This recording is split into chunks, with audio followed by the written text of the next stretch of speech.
আমি অনেকবার তওবা করেছি, প্রত্যেকবারই ভঙ্গ হয়েছে, তাহলে কি আমি মুনাফিক হয়ে গেছি? না ভাই, তওবা হওয়ার পর তওবা ভেঙে যাওয়াটা অস্বাভাবিক নয়। আপনারা খুশি হবেন শুনে, আমাদের রব আল্লাহ রাব্বুল আলামিনের একটা গুণবাচক নাম হলো তাওয়াব।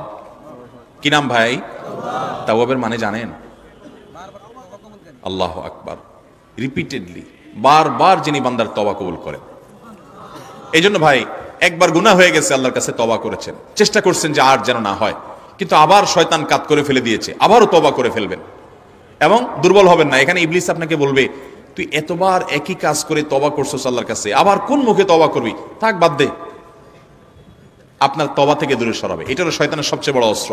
কখনো নিরাশ হওয়া যাবে না। তওবা আগের বারের চাইতে পরের বারটা আরো স্ট্রং করবেন, যে ঠিক আছে আগের বারটা তওবা আমি দুর্বল ছিল, এটাকে আরো স্ট্রং করব, চেষ্টা করবো না ইনশাআল্লাহ।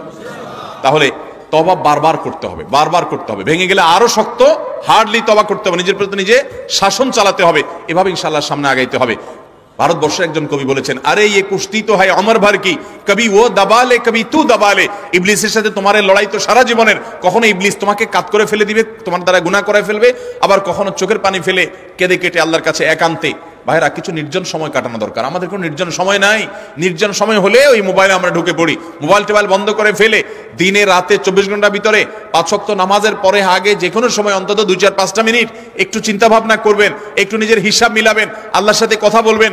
আজকে একটা গুনাহ হয়ে গেছে, আজকে একটা কাস্টমার মহিলা আসছে, তার সৌন্দর্য দেখে তাকে নিয়ে বাজে চিন্তা জল্পনা কল্পনা করেছি, নোংরামি করেছেন, গুনাহ কাজ করেছেন। কোনো কাস্টমার এসেছে, তার সাথে ফাঁকি ঝুঁকি দিয়েছেন, 2 নাম্বারই করেছেন, মিথ্যা কথা বলেছেন, কিনা দর এত আছে বলেছেন, আসলে এত আসে নাই। এই যে মিথ্যা বলেছেন কয়টা টাকার জন্য, এই টাকা দুনিয়াতে থেকে যাবে, মিথ্যাটা আপনার আমলনামা যুক্ত হয়ে আখিরাতে যাবে। এইসব কথা চিন্তা করে আল্লাহর কাছে চোখের পানি ফেলে একান্তে, আল্লাহ করে ফেলেছি আজকে শয়তানের পালায় পড়ে, আল্লাহ খেয়াল ছিল না, আপনি মাফ করে দেন। মালিক, আপনি মাফ না করলে কিয়ামতের ময়দানের শাস্তি হবে ভয়াবহ। দুনিয়াতে আপনি ছেড়ে দেন, আল্লাহ মাফ করে দেন। মাফ চায়া দুনিয়া থেকে ওইটাকে নিষ্পত্তি করেন, একটু চোখের পানি ফেলেন, সেজদায় পড়ে যান, 2 রাকাত সালাতুত তওবা নামাজ পড়ে আল্লাহর কাছে মাফ চান, এরপরের দিন আরো স্ট্রং করেন। এভাবে আপনি লড়াই চালাতে থাকবেন।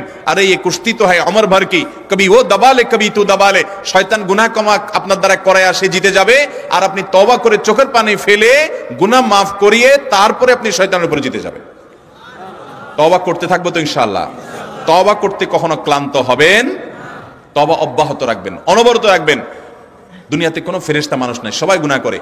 এর মধ্যে সবচেয়ে উত্তম মানুষ হলো গুনাহ করার পর যে নিজের ভুল বুঝতে পারে, নিজেকে শাসন করে সংশোধন করে সে তওবা করে মাফ চায়। মনে রাখবেন, যে ব্যক্তি তওবার শর্ত আদায় করে, তওবার শর্ত কি?